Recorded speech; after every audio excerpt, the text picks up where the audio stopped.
Chapter 6. Government Shadows.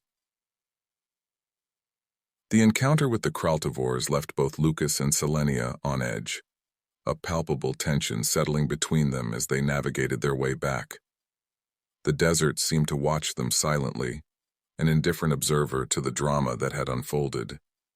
With the stolen alien equipment safely stowed in the back of the truck, their thoughts now turned to the potential repercussions of their actions. As they approached the outskirts of town, Lucas's old pickup truck rumbled a steady cadence, a stark contrast to the rapid pace of their earlier escape. The morning was now fully upon them, the sun climbing higher, casting long, stark shadows across the dusty landscape. But it wasn't just the sun that was rising. The possibility of government involvement was looming larger by the minute, an ominous cloud on their horizon. "We need to be careful," Lucas said, his voice low. "I don't know how much the government knows, but after that call on the radio, it's clear they're aware something's up." Selenia nodded, her eyes scanning the environment with an intensity born of her own experiences with authority. "On my planet, the authorities can be relentless. We should assume yours are the same." They reached Lucas's house, the familiarity of its facade doing little to ease the sense of unease that had taken root. They quickly unloaded the equipment, stashing it in Lucas's workshop, a cluttered space filled with the tools and remnants of many projects. As they organized the salvaged parts, the sound of an approaching vehicle drew their attention. Lucas peered out through the grimy window of the workshop, his eyes narrowing. "Looks like a government SUV. Black tinted windows. Can't get more official than that." Selenia stepped back from the window, her mind racing through scenarios. "I'll stay out of sight. It's better if they don't know about me yet, not until we understand their intentions." Lucas agreed, and Selenia slipped into the back room just as a sharp knock echoed through the house. Lucas wiped his hands on a rag, took a deep breath to calm his nerves, and opened the door. Standing on the doorstep were two individuals, a man and a woman, both dressed in nondescript dark suits. Their badges were prominently displayed, and their expressions were serious, almost grave. "Mr. Lucas Ford?" the woman asked, her tone formal. "That's me," Lucas replied, his voice steady. "How can I help you?" The man stepped forward, glancing past Lucas into the interior of the house. "We're with the Department of Homeland Security. We've had reports of unusual activity in this area, possibly related to national security. We'd like to ask you a few questions." Lucas nodded, masking his anxiety with a calm exterior. "Sure, but can I ask what this is about?" The woman exchanged a look with her colleague before responding. "There's been an incident. Something crashed in the desert last night. We're trying to ascertain what it was and if there's any threat." Lucas maintained his composure.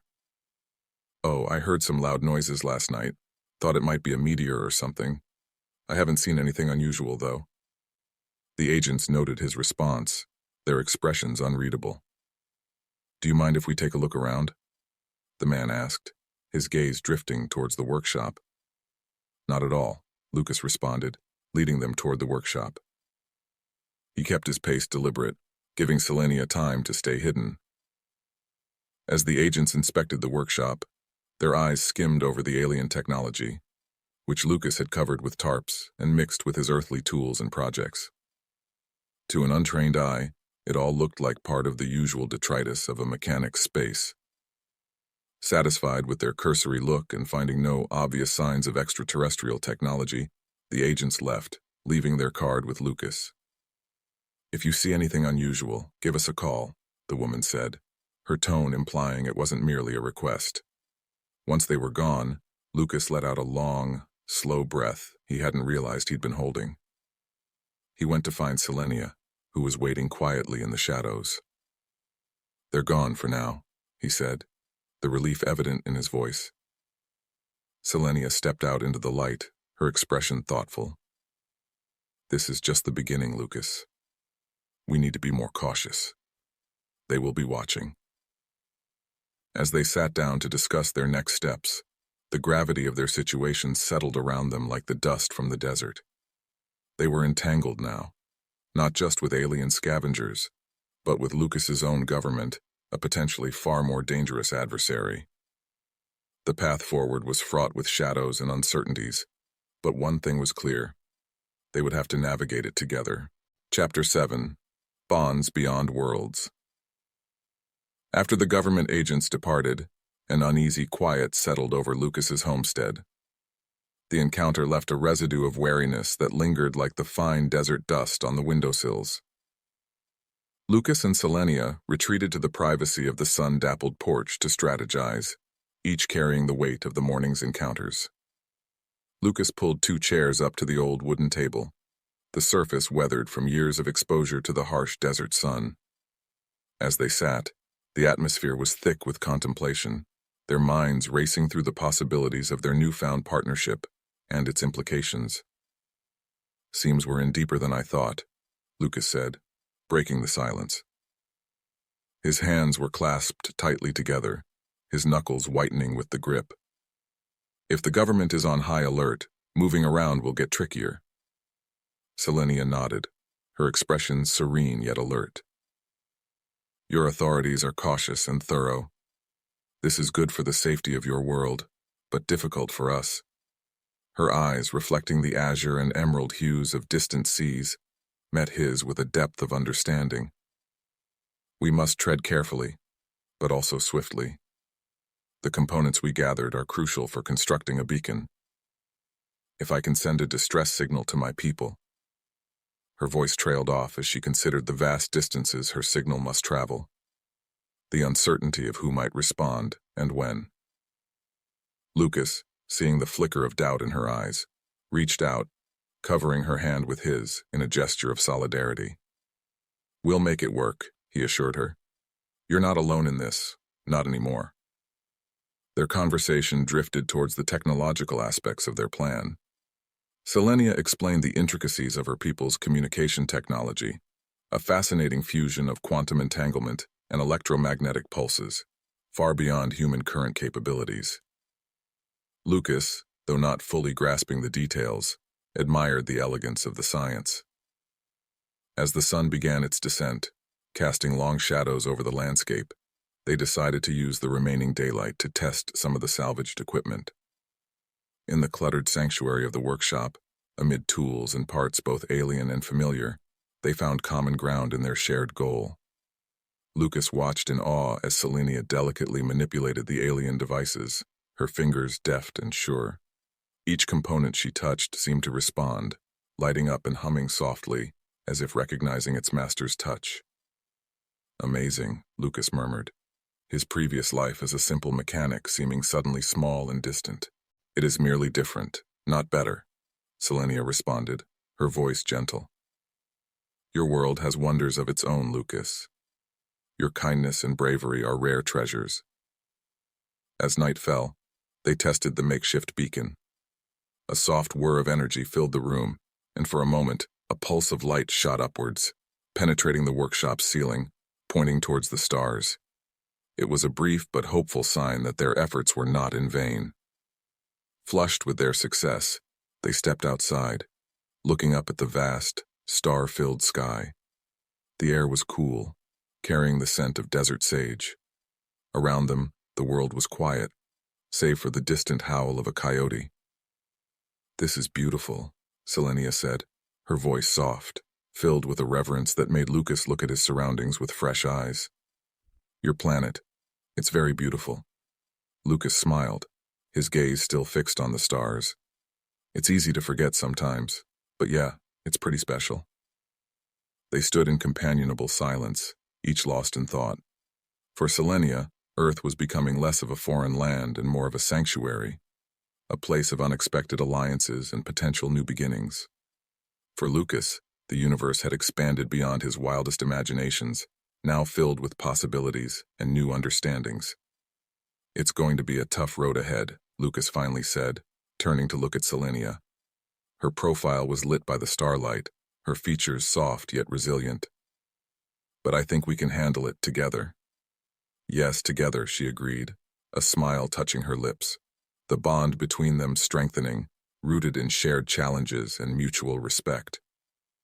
As they returned to the house, the night deepened around them, a blanket of darkness under which they could forge their plans, shielded for a moment from the eyes of the world.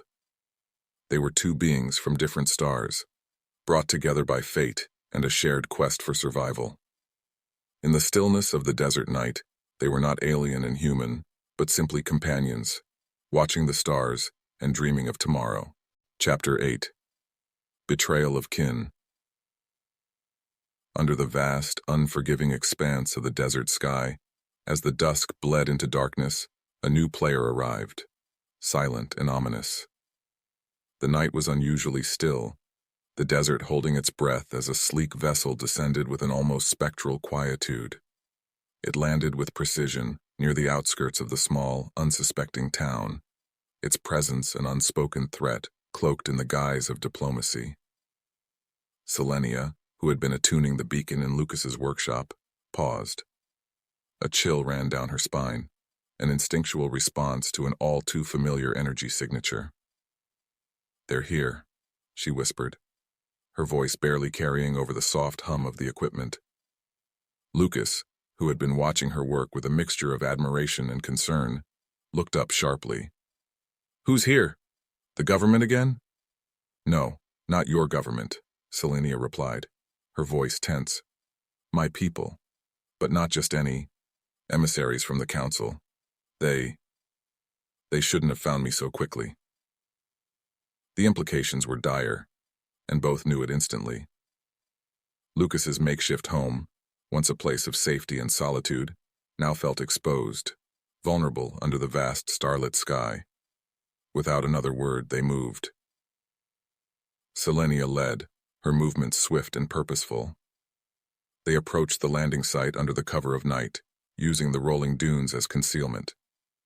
As they neared, the silhouette of the vessel became discernible, a sleek design, its surfaces smooth and reflective, a stark contrast to the rugged, natural lines of the desert environment.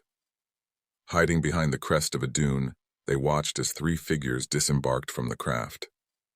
They were tall, like Selenia, their features similar, yet marked by an air of authority and cold intent.